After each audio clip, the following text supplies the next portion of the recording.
All right, guys, today we're going to talk about some of the electrical issues on a Freightliner Cascadia.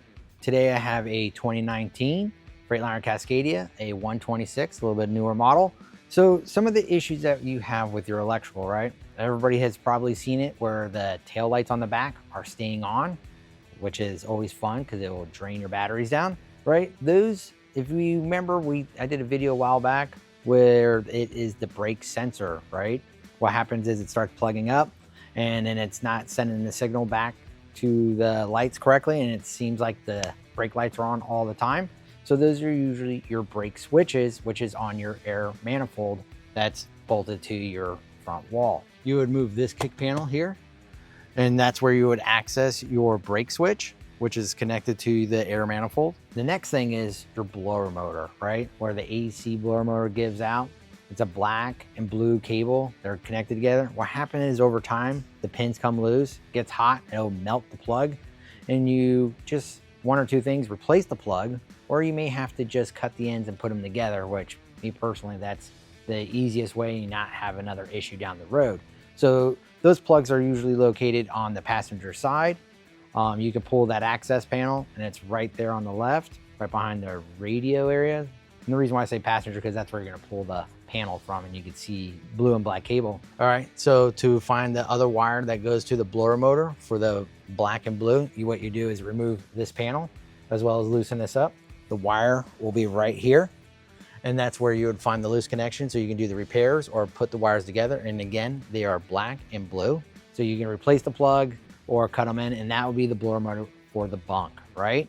And then the other thing is, when you're not having certain power, let's just say your batteries are fully charged, but your cab is not illuminating inside.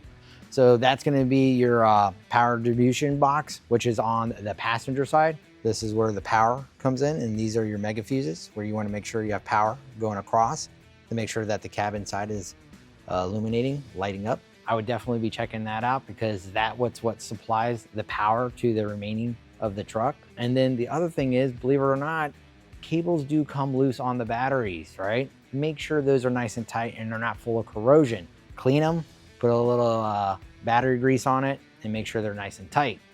All right, as well as the same thing on the cable on the starter, right? Sometimes that goes loose. You'll hear like a slow drag on the starter when you try to crank it over.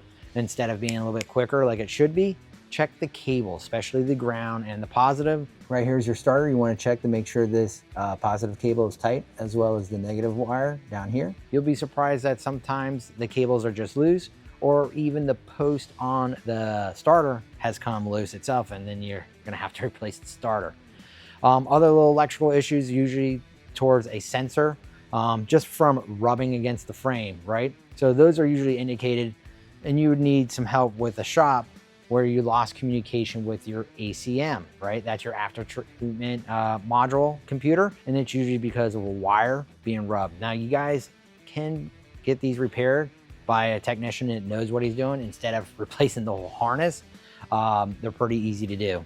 And then the other one you would have is your coolant level sensor. I've started to notice that from people just yanking it up and zip tying it and then bending the wire. We end up always having to cut it and then reinstall a new pigtail on it and then connect it. So what you want to do is, when you have a cable, you want to loop. You don't want to just bend the cable, because if you bend it, all you're doing is breaking the wire inside, and it's going to cause an issue right down the road for loss of communication. So those kind of things you want to try to avoid. So those things are the most common issues on the Freightliner Cascadia that we've been running across quite a bit in the shop. And these are the pretty much most common things that you'll see on your Freightliner Cascadia, the 126. All right, guys, so if you have any questions of what I talked about, or maybe I missed something, don't forget to leave a comment at the bottom. Also, if you like what you saw, don't forget to pound that like button. And guys, don't forget to subscribe. I want to see you guys around at the next video.